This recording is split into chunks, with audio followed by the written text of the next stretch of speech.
Šį video skiriu tiems, kurie turi migreną ir kurių draugams ar šeimos nariams reikia paprasto ir aiškaus paaiškinimo, kas per velnias ta migrena, nes kai jūs tai sakot, kažkodėl tai skamba kaip išsikalinėjimas.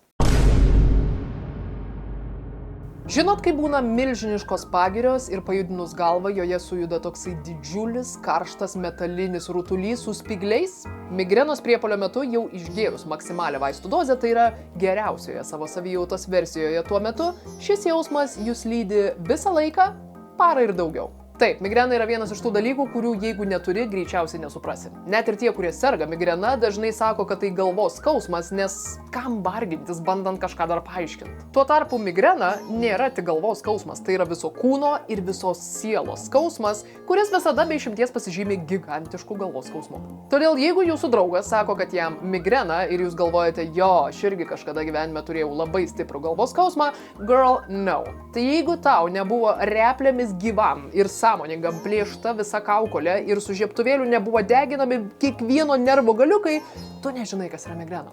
Migrena kiekvienam žmogui pasireiškia šiek tiek kitaip, tačiau bendrų požymių yra labai daug. Pavyzdžiui, man migrenos priepuoliai dažniausiai prasideda akių blyksniais, kuomet akise pradeda darytis tokie šviesos blynai, per kurios nieko neina matyti ir netrukus po 20-15 minučių aš jau nebematau nei su kuo šneku, nei kur einu. Būtent čia yra momentas, kada žinau, jog yra paskutinė sekundė, kada turiu išgerti vaistus, nes po to bus 10-eriopai blogiau. Kai kurie migreną atpažįsta iš staigaus sujautrėjimo kvapams, garsams, šviesai, todėl jei jūsų draugas staiga užsidaro tamsiame tyliame kambaryje, padeda telefoną į šalį, o kiekvieną jūsų skleidžiamą garsą pasitinka su ššš. Turėkite omeny, jam greičiausiai prasideda migrena. Kas būtų, jei tai pasislėpti nepavyktų, jei jūsų draugas yra darbe, mieste arba neduoktų dieve vairuoja, ar jis neišgyvens? Išgyvens, bet tai, ką jis patirs to išgyvenimo metu, aš galėčiau sulyginti su visų nervų ląstelių paėmimu, sudėjimu į mikserį ir suplakimu just for fun. Tai net nėra fizinis skausmas. Tai yra tarytum kiekvieno nervo tampymas už ūsų. To lietuviškai žodžiais net neįmanoma apibūdinti, bet jeigu galėtumėt apibūdinti vizualiai, kaip tuo metu jaučiatės, greičiausiai pasakytumėt, kad esat sulūžęs pikselis. Sakyčiau, tai yra labai panašu, gal tik stipresnė versija to, kas yra overstimulacija. Kaip bebūtų, jautrumas šviesai, garsams, kvapams ir panašiai, visa tai yra pirmieji ir patys lengviausi migrenos požymiai. Tai yra vadinamoji migrenos aura, iš nervų sistemos atkeliaujantys simptomai, kurie prasideda apie valandą arba mažiau iki pilno priepuolio. Prie jų taip pat priklauso pykinimas, zvimbimas ausyse, įvairių galūnių, veido, liežuvio tirpimas ir taip toliau. Kai aš pati dar nežinojau, kokia įdomi gali būti migrena, mane kartą yra išvežę iš ofiso į ligoninę, nes absoliučiai visi simptomai, kuriuos tuo metu patyriau, atitiko įprasto insulto simptomus. Man nutirpo pusę veido, liežuvis, atsisakė visa kairė ranka, nebegalėjau jos valdyti, negalėjau kalbėti dėl visų šitų nutirpimų ir visa tai paaiškėjo yra tiesiog labai stipri migrenos aura, kurią man atstatė su 3 lašelinėmis magnio. Dabar pakalbėkime apie patį priepuolį. Aš nenoriu prisiminti, koks jausmas yra patirti migrenos priepuolį, neturint vaistų. Todėl, jei jūsų draugas patiria migrenos priepuolį ir šalia neturi vaistų, būkit malonus, važiuokite vaistinę su jo asmens kodu ir paprašykite vaistų, kuriuos jis įprastai vartoja nuo migrenos. Na, o jeigu jums arba jūsų draugui migrena dar yra naujas draugas ir jokių vaistų jums niekada niekas neišrašė, kad ir kokie jaučiatės šustri ir galbūt tikitės, kad esate tas 1 miliprocentas žmonių pasaulyje, kurie gali išgyventi migreną be vaistų, mano pasiūlymas vis tik būtų važiuoti į ligoninę, kur jums išrašys vaistų arba nusiųs pas neurologą ir galų gale apsaugos nuo nežinomo kiekio pragaro dienų ateityje. Ir kalbėdama apie vaistus, aš ganėtinai įtariu, ką kai kurie iš jūsų galvoja, vaistai negali būti bet kokie, tai nėra ibumetino situacija. Migrenos vaistai yra specifiniai, receptiniai ir tik jie gali pašalinti migrenos simptomus, kurie yra neurologiniai, nes ne su skausmu mes čia kovojam. Na, o jei migrena yra jūsų gyvenimo dalis jau kurį laiką ir vaistus jūs vartojate, net ir išgėrus maksimalią vaistų dozę, migrenos priepuolį lydi tai, ką aš norėčiau pavadinti kaulų ir raumenų skausmais, bet tai nėra visiškai tai. Jausmas toks, tarytum kiekvieną jūsų kaulą, mažiausią ir didžiausią kaulą kūne, kiekvieną jūsų raumenį kažkas bandytų vienu metu išsukti, išlaužti, išgręžti, dantys nori išlysti pro žandikaulį, galva patampa vienu dideliu nutirpusiu skausmo burbulu.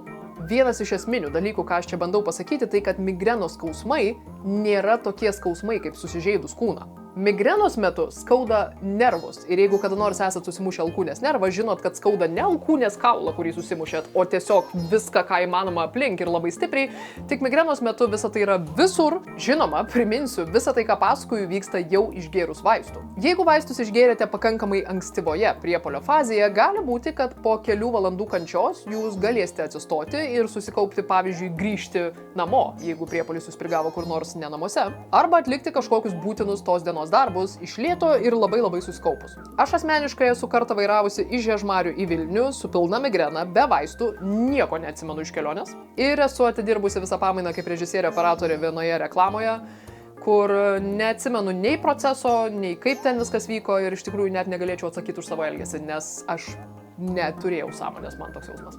Ką aš rekomenduočiau daryti, jeigu jūsų dieną užpuolė migrenos priepuolis? Nuoširdus patarimas, jeigu tik įmanoma, cancelinkit visą dieną ir miegokit iki kito ryto. Nebent dienos įvykiai yra tokie wow mega svarbus, kad jūs negalite cancelinti, tada prisigeriat vaistų ir bandot iš lėto, ramiai kažkaip, neiššaukiant didžiulio priepuolio kažkaip kažką daryti. Jeigu jūsų neadekvatumas, kurio jūs neišvengsit, tai leidžia. Beje, pramiegoti iki kito ryto yra labai faina, bet nieks nesako, kad kitą rytą jūsų kančios baigsis. Esu susidūrusi su įvairiais atvejais, teko girdėti įvairių istorijų, o man pačiai migrenos dar pradžioje, kai ji dar ieškojo savo vietos mano smegenyse, pačiai teko susidurti su 11 dienų priepuoliu, kai aš jau nebežinojau į ką kreiptis, kam melstis, ko šauktis ir ką atiduoti, kad kas nors nuleistų man vaistus nuo šito demono. Tačiau priepuoliui pasibaigus prasideda postmigreninis laikotarpis. Tai yra kažkas, kas yra labiau panašu į labai stiprų galvos skausmą, kelias dienas iš eilės.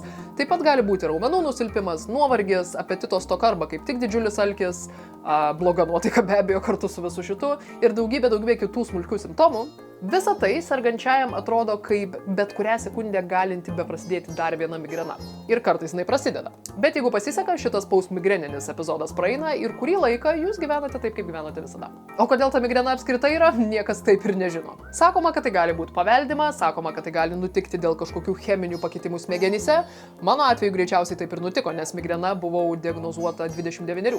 Tik dirgikliai visiems yra daugiau mažiau panašus. Šviesos, garsai, kvapai, PMS, stresas, kofeinas, alkoholis, kas tik nori. Iš esmės, migrena, jeigu jinai nori pasirodyti, gali sukelti ir tiesiog ne tas suvalgytas maistas. Jeigu esate moteris, migrena jūs galite susirgti 3 kart dažniau negu vyrai. Bet kas daro įtaką jūsų galvos kraujotakai gali sukelti migreną. Magnio trūkumas gali sukelti migreną. Dauguma psichologinių sutrikimų, bipolinis, depresija ir taip toliau daro įtaką, kad jums gali atsirasti migrena. Taigi, migrenų būna įvairių, aš apibūdinau tik patį tradiciškiausią variantą ir tai, kas pažįstama man. Na, o jeigu kažką praleidau, ar turite kažkokių įdomesnių simptomų iš savo patirties, palikite visą šitą informaciją komentaruose žemiau, pasikalbėkime. Dar linkiu nesirgti migrena ir gerti magnį. Iki kito karto. Bye.